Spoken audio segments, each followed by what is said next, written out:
My name is Lauren Hayes, and 21 days after I buried my husband, my younger sister stood in front of our entire family and claimed that her toddler was my husband's secret son. Then she demanded half of my house. Not a loan, not help, not sympathy. Half of my home.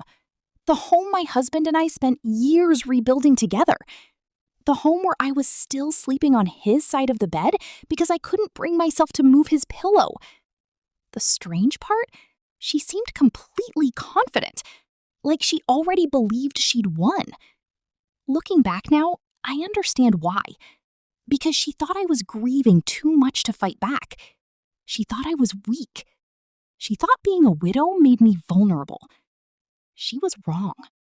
My husband Michael died unexpectedly on a Monday morning. One moment he was drinking coffee before work, the next moment he was gone. No warning, no final conversation, no chance to prepare. Just a phone call that shattered everything. I worked as a trauma nurse at the local hospital, so people assumed I handled tragedy better than most. The truth was exactly the opposite. Knowing how fragile life is doesn't make loss easier. It makes it harder, because you understand exactly how permanent it is. For 3 weeks after Michael's funeral, I moved through life like a machine. Wake up, go to work, come home, try not to cry, repeat. The only thing keeping me functional was routine. At the hospital, people needed me. Patients didn't care that my world had fallen apart. They still needed medication, treatment, comfort. And for a few hours each day, helping them distracted me from my own pain. At home, everything reminded me of Michael. His favorite coffee mug still sat beside the sink. His jacket still hung near the front door. His reading glasses remained on the nightstand exactly where he'd left them. I couldn't move any of it. Every item felt sacred, like touching them would somehow erase him. My sister Brooke barely visited during those weeks. My mother claimed Brooke was overwhelmed raising her 2-year-old son alone after separating from her husband. I believed her. At least I wanted to. Family was supposed to support each other. That's what I'd always been taught. Even when family disappointed you. Even when they took more than they gave. The next morning, I sat across from attorney Richard Bennett in a quiet office overlooking downtown. Even the children seemed to stop making noise. Calm, Brooke folded her hands together and looked around the room like she was preparing to share some emotional family secret. When I handed him Michael's note, he nodded immediately. I was wondering when you'd come in. Oliver, that wasn't exactly comforting. I folded my arms, gasped. What did my cousin dropped her fork? Richard opened a locked drawer. Oh my God. Then he placed a thick file on the desk between us. At my sister. My name was written across the front in Michael's handwriting. Seeing it nearly broke me. Dead serious. For a moment, I forgot about Brooke. I know this is difficult. The house, Brooke the continued, lies, pretending everything. to wipe away a tear. Because suddenly Michael and I were involved before my marriage ended. Trying to protect me. The lie was so ridiculous, patiently I before almost speaking. laughed.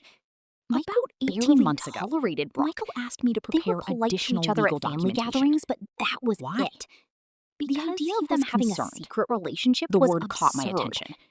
Yet Concerned several about people what? in the room were already Richard looking at me adjusted with his glasses. sympathy. Your Others looked family. confused. I A stared few at him. looked convinced. My family? That's how rumors He nodded. work. People don't Specifically need your proof, mother and your sister. They just need I confidence. couldn't believe what And I was Brooke hearing. had plenty Michael of it. rarely criticized Then people, she reached into a especially leather my folder relatives. sitting on the dining Yet table. here was his My attorney stomach telling me my tightened. husband had quietly Slowly, prepared for she something pulled out involving a a document. Richard I didn't opened want the to file. do this publicly, Inside she said were dramatically. property documents, But Michael financial prepared records, for this before signed he died. affidavits, She copies held of up the wills, paper. DNA It's his will. authorization forms. My mother Everything immediately stepped perfectly beside organized, her, like exactly she'd rehearsed the way the Michael always entire did moment. things. Then Brooke Richard unfolded the slid one document and document continued. toward me. Michael This is recognized Michael's Oliver as final his legal son will. and left instructions I regarding his immediately noticed inheritance. something. It My looked mother's eyes nothing like the filled paper with Brooke fake displayed at the tears. party. Several Different relatives format, looked different horrified. witnesses. Then came the dates, real reason for the different performance. signatures. The house Everything was Michael owned different. with Lauren should Richard legally pointed to the belong last page. partly to Oliver. The original has been There it safely was. stored for The over a actual year. goal. My Not stomach love, tightened. not family, So the one Brooke not showed truth. everyone Money. is fraudulent. My house. The word The home landed Michael like and a I spent hammer. 7 years restoring Fraudulent. together. Not The house that was mistaken, completely not paid off. misunderstood. The house worth Fake. nearly $900,000. I leaned Brooke back in my chair. swallowed dramatically. Part of me felt As relieved. Oliver's mother, Another I'll be part requesting his share. furious. Because this The room wasn't grief exploded anymore. with whispers. This wasn't People confusion. looked at me, This expecting was a breakdown, deception. expecting screams. Over the next 4 days, I did absolutely nothing. At least that's what Brooke thought. I didn't call her, I didn't threaten her, I didn't argue with family members, and I definitely didn't mention the attorney. Instead, I went to work, came home, made dinner, and quietly watched.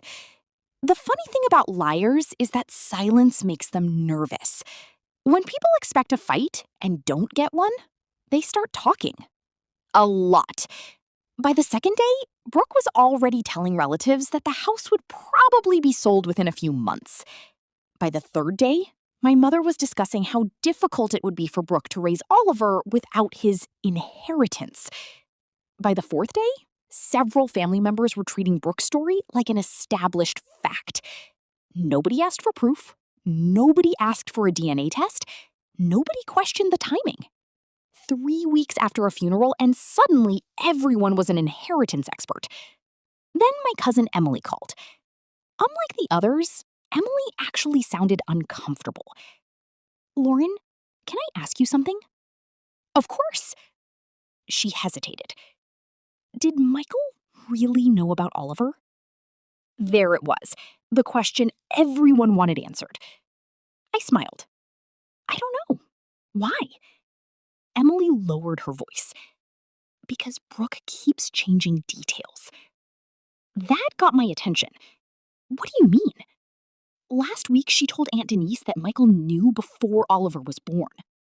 A pause. Yesterday, she told Uncle Ray that Michael found out 6 months ago. I sat upright. Interesting. Very interesting. Because lies have a problem. They require memory. Truth doesn't.